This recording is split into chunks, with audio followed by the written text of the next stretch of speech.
জানিয়ে দিব সর্বশেষ আপডেট বাংলা সংবাদ। শুরুতেই শিরোনাম। সরকারের উচিত দলগুলোর সঙ্গে ঘন ঘন বসা, বলেছেন মির্জা ফখরুল ইসলাম আলমগীর। এদিকে জাতীয় স্বার্থে ফ্যাসিবাদ বিরোধী শক্তিকে ঐক্যবদ্ধ থাকতে হবে বলেছেন জামায়াত আমির। জানাবো ইসি গঠনে ঐক্যমত্য এগোচ্ছে জাতীয় সনদ প্রক্রিয়া, বললেন অধ্যাপক আলী রিয়াজ। জানিয়ে দেব স্থায়ী কমিটির বৈঠক, বিএনপিকে বিব্রত করতে অযৌক্তিক সংস্কার প্রস্তাব দিচ্ছে সরকার। অন্যদিকে দলীয় প্রধান এবং সংসদ নেতা হতে পারবেন না প্রধানমন্ত্রী, বিএনপি আপত্তি সহ ঐক্যমত্য কমিশনের প্রস্তাব, তত্ত্বাবধায়কের গঠন পদ্ধতিতে রাজি হয়নি বিএনপি ও জামায়াত। এবং সর্বশেষ জানাবো দলগুলোর মধ্যে বিভেদ তৈরিতে সরকারের দায় রয়েছে, সংস্কার ও ভালো নির্বাচন করতে না পারলে প্রধান উপদেষ্টাকে সরে যাওয়ার আহ্বান এবি পার্টির চেয়ারম্যান মুজিবুর রহমান মঞ্জুর। গুরুত্বপূর্ণ আপডেট বাংলা সংবাদগুলোর শিরোনাম শুনছিলেন, এবারে জানাবো বিস্তারিত। সরকারের উচিত দলগুলোর সঙ্গে ঘন ঘন বসা, বললেন মির্জা ফখরুল। বিএনপি মহাসচিব মির্জা ফখরুল ইসলাম আলমগীর বলেছেন, অন্তর্বর্তী সরকারের উচিত রাজনৈতিক দলগুলোর সঙ্গে আরো ঘন ঘন মত বিনিময় করা, তাহলে হয়তো উদ্ভট সমস্যাগুলো তৈরি হতো না। বুধবার 23 জুলাই সকালে রাজধানীর গুলশানে বিএনপি চেয়ারপারসনের রাজনৈতিক কার্যালয়ে জাতীয়তাবাদী ক্ষুদ্র জাতিগোষ্ঠী দলের সঙ্গে বৈঠক শেষে একথা বলেন তিনি। জাতীয়তাবাদী ক্ষুদ্র জাতিগোষ্ঠী দলের সভাপতি মিগেন হাগিদেমের নেতৃত্বে 20 সদস্য প্রতিনিধি দল বৈঠকে অংশ নেয়। তিনি বলেন, ফ্যাসিবাদ বিরোধী শক্তিগুলোর মধ্যে ঐক্যের কোনো অভাব নেই এবং ঐক্য অটুট রয়েছে। রাজনৈতিক দলগুলোর মধ্যে কথার ছড়াছড়ি, কখনো পক্ষে বিপক্ষে বকাবকি, এগুলো থাকবে, এটাই রাজনীতি। রাজনীতি মানেই হচ্ছে প্রতিপক্ষকে ঘায়েল করার চেষ্টা করা, কথা দিয়ে ঘায়েল করার চেষ্টা করা এবং নিজেরটাকে এস্টাবলিশড করার চেষ্টা করা। সেটা নিয়ে আমরা খুব বেশি চিন্তিত না। রাজনীতির নিয়মটাই তাই, রাজনীতির এমন ধারণাটাই চাই, এটা থাকলেই রাজনীতি এগুবে। মির্জা ফখরুল বলেন, রাজনীতি থাকলেই দেশের জন্য মঙ্গল। এই কথাবার্তার মধ্য দিয়ে গণতন্ত্র শানিত হচ্ছে। শত ফুল ফুটতে দিতে হবে। গণতন্ত্র মানেই হচ্ছে সকলকে কথা বলতে দিতে হবে, প্রত্যেকের কথা শুনতে হবে। শত ফুল ফুটবে, তার মধ্যে থেকে সবচেয়ে ভালো সৌরভ সুবাস হয়ে আসবে। বৈঠক শেষে মির্জা ফখরুল বলেন, বিএনপির রাষ্ট্র কাঠামো মেরামতের 31 দফার আলোকে আমরা বাংলাদেশে একটা রেইনবো স্টেট নির্মাণ করবার যে প্রতিশ্রুতি দিয়েছি, সেই কমিটমেন্টে সকল ধর্ম, জাতিগোষ্ঠী, ক্ষুদ্র গোষ্ঠী সবাইকে নিয়ে একটা সমৃদ্ধ বাংলাদেশ গড়ে তোলার জন্য কাজ করব। গতকাল রাতে প্রধান উপদেষ্টার সাথে বৈঠকের প্রসঙ্গে তিনি বলেন, কোনো ক্রাইসিস তৈরি হলেই সরকার আমাদের ডাকেন, আমরা প্রতিশ্রুতিবদ্ধ, তাই যাই। গণতন্ত্রের উত্তরণের জন্য যা কিছুই করা দরকার সেই কাজগুলো করব। তবে মনে করি মত বিনিময় আরো ঘন ঘন হলে ভালো হতো, তাহলে হয়তো উদ্ভট সমস্যাগুলো তৈরি হতো না। সমস্ত রাজনৈতিক দলগুলোর যারা ফ্যাসিবাদের বিরুদ্ধে সংগ্রাম করেছে, লড়াই করেছে, তাদের সঙ্গে তিনি ইউনুস মত বিনিময় করার জন্য ডেকেছিলেন, আমরা সেখানে আলোচনা করেছি।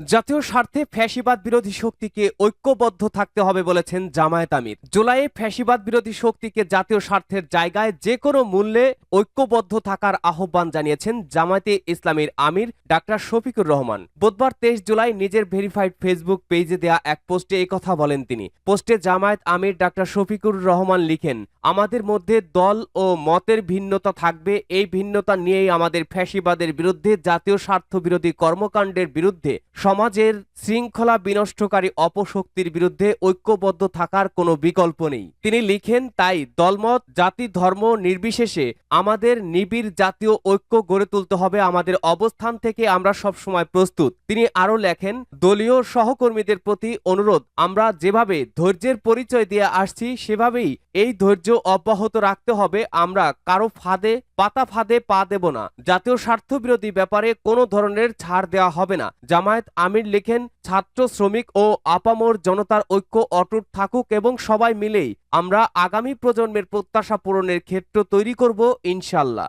ইসি গঠনে ঐক্যমত্য এগোচ্ছে জাতীয় সনদ প্রক্রিয়া, বললেন আলী রিয়াজ। জাতীয় ঐক্যমত্য কমিশনের আলোচনায় এক ঐতিহাসিক অগ্রগতির কথা জানিয়ে কমিশনের সহসভাপতি অধ্যাপক আলী রিয়াজ বলেছেন, আজকের বৈঠকে নির্বাচন কমিশন ইসি গঠন সংক্রান্ত আলোচনা সম্পন্ন হয়েছে এবং সংবিধানের 118 অনুচ্ছেদ সংশোধনের মাধ্যমে নির্বাচন কমিশন গঠনের নির্দিষ্ট কমিটি গঠনের বিষয়ে রাজনৈতিক দল ও জোটগুলোর মধ্যে ঐক্য প্রতিষ্ঠিত হয়েছে। বুধবার ফরেন সার্ভিস একাডেমিতে রাজনৈতিক দলগুলোর দ্বিতীয় পর্বের সংলাপের আজ 18তম বৈঠক শেষে এসব কথা বলেন তিনি। এদিন সংবিধানের আওতাভুক্ত কয়েক গুরুত্বপূর্ণ সাংবিধানিক ও সংবিধিবদ্ধ প্রতিষ্ঠানের নিয়োগ সংক্রান্ত বিষয় নিয়ে আলোচনা হয়। এর মধ্যে ছিল নির্বাচন কমিশন, সরকারি কর্ম কমিশন, মহা হিসাব নিরীক্ষক ও নিয়ন্ত্রক, দুর্নীতি দমন কমিশন এবং ন্যায়পাল। আলী রিয়াজ বলেন, আজকের আলোচনা ছিল অত্যন্ত ফলপ্রসূ এবং একটি ঐতিহাসিক মোড় তৈরি করেছে। এই নতুন প্রস্তাবনায় বলা হয়েছে,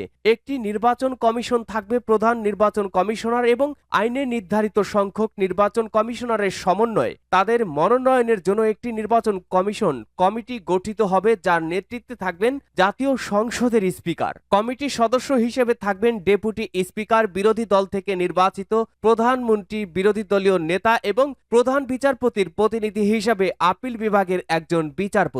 তিনি বলেন, কমিটি বিদায়ী কমিশনের মেয়াদ শেষ হওয়ার 90 দিন আগে প্রার্থী অনুসন্ধান শুরু করবে। যোগ্যতা অযোগ্যতা, প্রার্থী আহ্বান এবং অনুসন্ধান পদ্ধতি নির্ধারিত হবে সংসদে প্রণীত আইনের মাধ্যমে।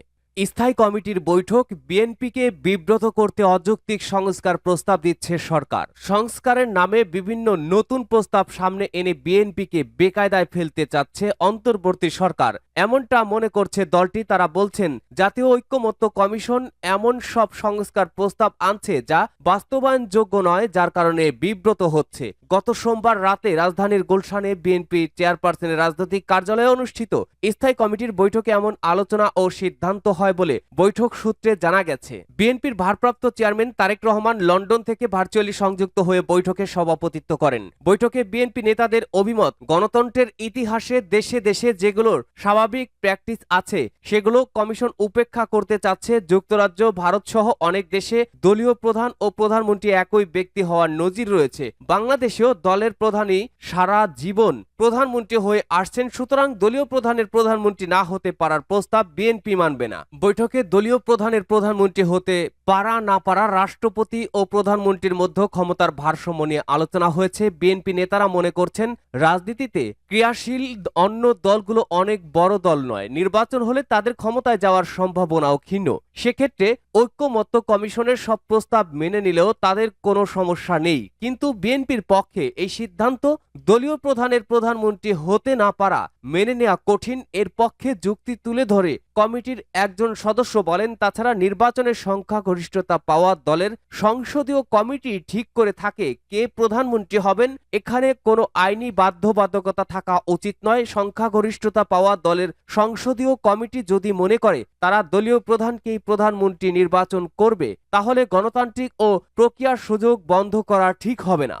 দলীয় প্রধান এবং সংসদ নেতা হতে পারবেন না প্রধানমন্ত্রী। বিএনপির আপত্তি সহ ঐক্যমত্য কমিশনে উপস্থাপন তত্ত্বাবধায়কের গঠন পদ্ধতিতে রাজি হয়নি বিএনপি ও জামায়াত। নির্বাচনকালীন তত্ত্বাবধায়ক সরকার গঠনের যে ফর্মুলা ঐক্যমত্য কমিশন দিয়েছে তাতে রাজি হয়নি বিএনপি ও জামায়াত ইসলামী। দুটি দলই চায় প্রধানমন্ত্রী, বিরোধী দলীয় নেতা, স্পিকার, ডেপুটি স্পিকার এবং তৃতীয় বৃহত্তম দলের প্রতিনিধি নিয়ে গঠিত 5 সদস্যর কমিটি সর্বসম্মতিক্রমে প্রধান উপদেষ্টা বাছাই করবে। তা সম্ভব না হলে আগের নিয়মে সাবেক প্রধান বিচারপতি হবেন প্রধান উপদেষ্টা। তবে এতে রাজি নয় এনসিপি সহ অধিকাংশ দল। তারা কমিশনের প্রস্তাব মতো সরকার, বিরোধী দল এবং তৃতীয় বৃহত্তম দলের দেওয়া নাম থেকে পছন্দক্রম অনুযায়ী ভোটে প্রধান উপদেষ্টা নির্বাচন চায়। বিএনপির স্থায়ী কমিটির সদস্য সালাউদ্দিন আহমেদ বলেছেন, বিএনপি প্রস্তাব করেছে সর্বসম্মতিক্রমে কমিটি প্রধান উপদেষ্টা নিয়োগ দেবে। বাংলাদেশের রাজনৈতিক বাস্তবতায় তা সম্ভব কিনা, নাকি বিএনপি সরকারের হাতে প্রধান উপদেষ্টা নিয়োগ রাখতে চায়, এসব প্রশ্নে সালাউদ্দিন বলেছেন,